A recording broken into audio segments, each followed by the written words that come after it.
When it comes to applying paint pigment to the surface of a carved wooden bird or a painter's easel, the traditional way of applying paint has always been thought using a bristle brush. Of course, the Chinese thousands of years ago developed that concept of attaching hog bristle to a section of bamboo, and they would apply their glazes to some of their beautiful pottery and ceramic pieces using this method. In the late 1970s, in the bird carving world, certain artists began incorporating the use of an airbrush to achieve certain effects with the color and blending of their carvings. This was met with a little bit of disdain from some of the quote-unquote traditionalists who felt that that this certainly flew in the face of the traditional art of decoy carving, as it was incorporating newfangled techniques and tools. Little did they know that the applying of pigments to a surface using air or any type of air stream predates bristle brushing by many thousands of years. 7,000 to 10,000 years ago in the caves in southern France, there are murals that still exist showing hunting scenes and animals long since extinct that were painted by the Cro-Magnon and the Neanderthals that used that basic principle of forced air and applying an atomized pigment into it. And in essence, they airbrushed murals all over the cave walls by using a hollowed out reed and a little bit of soot ash from the fire, perhaps some blood from a recently killed animal, crushed berries to give them certain pigments.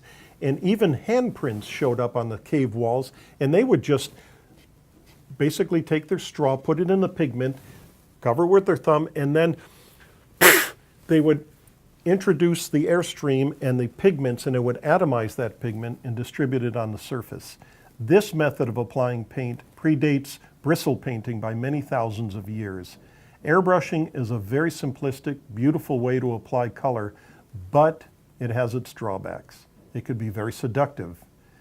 There are two types of airbrushes that we're going to be discussing. Airbrushes could be broken down into two distinct styles, single action and double action.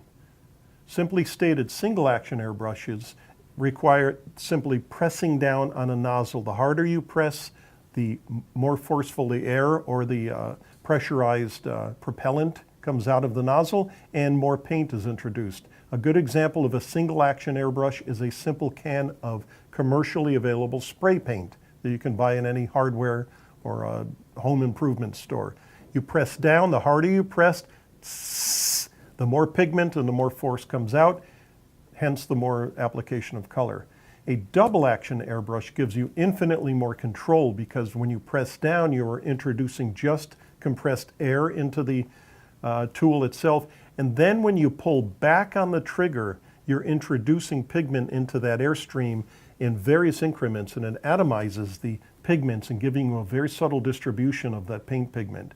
It's a magnificent way of achieving certain effects, but it is not an end-all. Now I caution you, I'm going to be demonstrating a lot of airbrush techniques in the following demonstrations. It's a very seductive tool.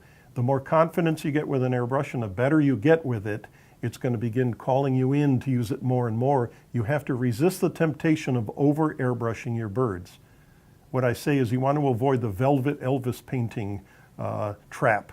You know, from a distance, oh, it looks great and beautiful and soft, but as you get closer, it lacks painterly integrity, which can only be achieved through the use of a detailing with a fine bristle brush. But there are certain phases of the painting of a carved bird where there is nothing does as good a job as an airbrush. And believe me, I've tried them all. Wet on wet techniques, blending, counter shading, but there's an airbrush tool that really seems to do the trick for just about everything. Just like when you're painting, when you're airbrushing, you want to keep it simple. You don't need a lot of fancy equipment or tools, but you do want to invest in the best possible equipment that you can. My recommendation for a compressor would be any of the better compressors available from some of the current suppliers. Iwata makes a good one, Badger. Many of these companies that specialize in these tools make very good products. So invest a little bit more. When it comes to airbrushes, there are an infinite variety of airbrushes on the market. All of them are good, and it's a matter of personal preference. My personal preference for airbrushing is a very simple little plastic airbrush designed for model making. It's made by the Testers company. It's called an Aztec system.